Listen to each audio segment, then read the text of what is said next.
کہتے ہیں کہ مجبوری کے تابع عورت گاڑی چلا سکتی ہے. ہاں جی مجبوری اگر ہے, اب مرد کو چلا سکتی ہے گاڑی تو معمولی سی بات ہے.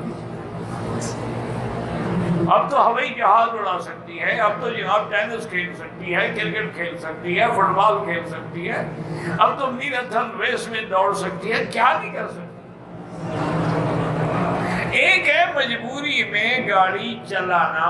بندہ مثلا خاوند بے ہوش ہو گیا, گاڑی چلا کے جلدی ہسپتال لے آئی, کون منع کرتا ہے. ایک ہے بطور فیشن کے گاڑی چلانا, وہ منع ہے. اسلام نے اس لیے منع کیا ہے کہ خدا نہ کرے اگر حادثہ ہو جائے اور عورت کی لاش اندر پھنس جائے تو غیر مرد جب نکالیں گے تو کیا حال ہوگا تیرا. ویسے حادثے میں ویسے بھی ہو سکتا ہے بغیر چلانے کے, لیکن اسلام بغیر ضرورت کی اجازت نہیں ہے.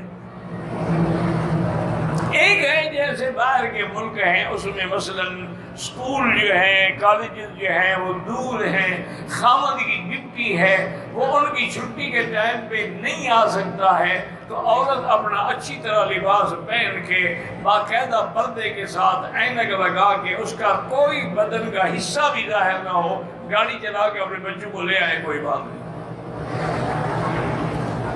اللہ کے بندے ہر چیز میں حکمت ہے. اگر اور جیسے آج کل امریکہ میں ایک عورت ہے تو وہ امام بنی ہوئی ہے, جمعہ بھی پڑھاتی ہے, خطبہ بھی دیتی ہے. اچھا اگر اس کو حیض آ جائے تو ہمیں امام بدلنا پڑے گا, کیا کرنا پڑے گا؟ اچھا عورت امام ہے, آگے کھڑی ہے, اس کی ہر موومنٹ کو ہم دیکھ رہے ہیں, کس کا تو ایمان ہی کیا, امام بننے کا کیا فائدہ. آخر کوئی حکمت تو ہے حضور نے فرمایا عورت کو آخری صف میں رکھو. کہتے حضور کی حدیث ہے کہ اس سے شادی کرو جو عورت زیادہ بچے پیدا کرنے والی ہو. تو ہر سال بچہ پیدا کرنا ضروری ہے, تمہارے ہاتھ میں ہے, اندر رکھا ہوا ہے, نکال لو گے. اللہ نہ دے کیا کرو گے.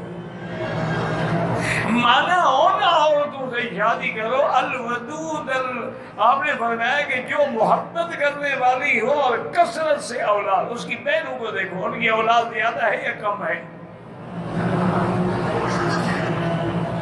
کیوں آپ نے فرمایا انی مکاثر بکم الامم یوم القیامہ, کہ قیامت کے دن میری امت زیادہ ہو. باقی ہر سال بچہ ہو نہ ہو یہ اللہ کے ہاتھ میں ہے. اگر اللہ دے تو الحمدللہ,